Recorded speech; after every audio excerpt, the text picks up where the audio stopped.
आगे बढ़ते हैं, बात करते हैं रामगढ़ की, जहां लक्ष्य कोल एंड ट्रांसपोर्टिंग कंपनी के प्रोपराइटर संदीप साव के ठिकानों पर जीएसटी विभाग की टीम ने छापेमारी की है। संदीप साव पर 100 करोड़ के जीएसटी चोरी का आरोप है। इसी को लेकर जमशेदपुर जीएसटी विभाग की इंटेलिजेंस टीम ने सारूबेड़ा में लक्ष्य कोल एंड ट्रांसपोर्टिंग कंपनी के कार्यालय में छापा मारा।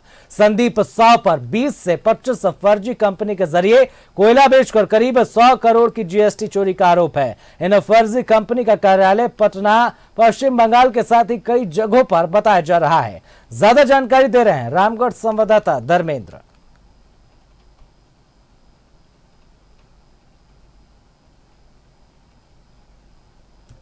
मेरा में लक्ष्य कोल एंड ट्रांसपोर्टिंग कंपनी पर लगभग 100 करोड़ से ज्यादा जीएसटी चोरी का मामला प्रकाश में आया है।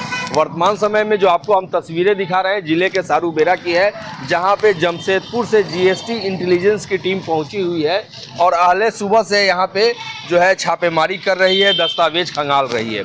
हालांकि अभी तक जीएसटी के किसी भी पदाधिकारी का आधिकारिक बयान नहीं आया है, लेकिन जो गुप्त सूत्रों से जो जानकारी मिल रही है कि संदीप, जो कि स्थानीय है, जिस पर जो है पूर्व में कई तरह के रामगढ़ जिले में मामले भी दर्ज हैं, इनके द्वारा लक्ष्य कोल एंड ट्रांसपोर्टिंग कंपनी चलाया जा रहा था। और वर्तमान में जो जमशेदपुर इंटेलिजेंस की टीम जब यहाँ छापेमारी कर रही है तो लगभग 100 करोड़ से ज़्यादा जीएसटी चोरी का मामला सामने आ रहा है। सबसे बड़ी बात है कि इसके द्वारा 20 से 25 फर्जी कंपनियां बनाई गई थी और उन कंपनियों के सहारे जो है कोयला को बेचा गया था। इन कंपनियों के अगर एड्रेस की बात करें तो किसी का पटना है, किसी का आसाम है, किसी का बंगाल है और किसी का स्थायित्व कागज नहीं है। यानी अगर कहें तो फर्जी कंपनी के नाम पर जो है जीएसटी चोरी का एक बड़ा मामला सामने आया। हम अपने लगभग 1 दर्जन से ज़्यादा कर्मचारी यहाँ पे हैं जो लगातार छानबीन कर रहे हैं। आगे इस पर क्या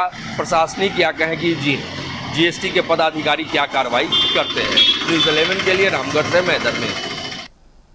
आंकड़े पे अगर नजर डाला जाए तो आंकड़ा काफी बड़ा है। 100 करोड़ की जीएसटी चोरी का आरोप है। तमाम जानकारी के साथ हमारे सहयोगी धर्मेंद्र हमारे साथ लाइव जुड़ गए हैं।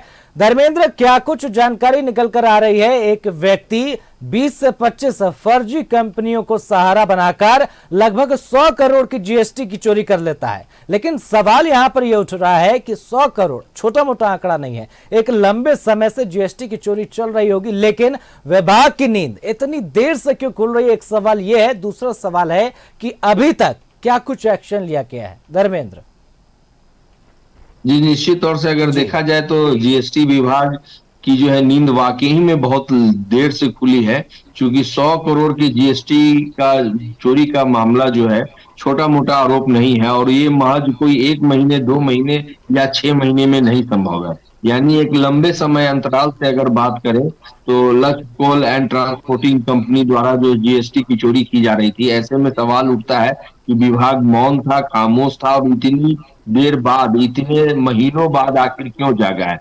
फिलहाल जो है लगभग 5 गाड़ियों में 2 दर्जन की संख्या में जीएसटी के जो अधिकारी हैं वो जमशेदपुर से आए हैं। इंटेलिजेंस विभाग की ये सभी पदाधिकारी हैं और लगातार जो है रामगढ़ जिले के सारूबेड़ा में, जहां लक्ष्य कोल एंड ट्रांसपोर्टिंग कंपनी का जो प्रधान कार्यालय है और सह आवासीय कार्यालय, दोनों जगहों को सील करके छापेमारी कर रही है और विभिन्न दस्तावेज जो है खंगाल रही है। हालांकि जो अभी तक जीएसटी विभाग के किसी भी अधिकारी का बयान आधिकारिक तौर पे नहीं आया है, लेकिन जब उनसे बात की गई तो उनका कहना है कि लगभग 100 करोड़ के जीएसटी चोरी का मामला है। और सबसे बड़ी बात है कि लगभग 20 से 25 फर्जी कंपनियों को ये कोयला बेचा गया है। तो ये अपने आप में अहम होता है कि आखिर जो ये 20 से 25 कंपनियां जो फर्जी हैं, आखिर इनका जीएसटी कैसे जो विभिन्न राज्यों में जो इनका प्रधान कार्यालय, जैसे जीएसटी के पदाधिकारी ने बताया कि बिहार के पटना, बंगाल के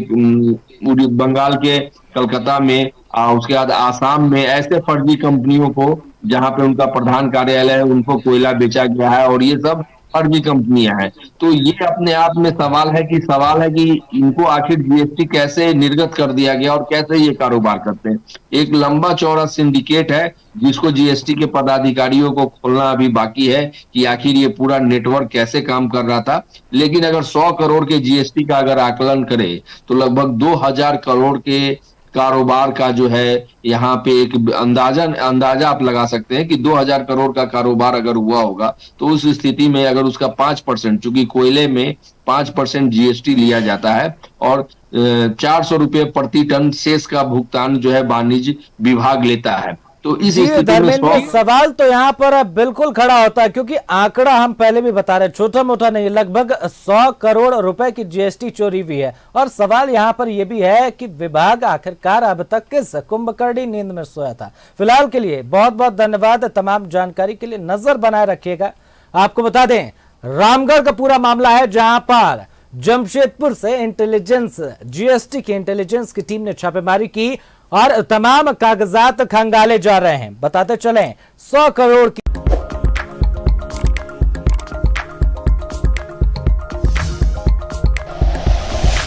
like and share videos, subscribe करें हमारा चैनल और प्रेस करें बेल आइकॉन। न्यूज़ 11 भारत, सच है तो दिखेगा।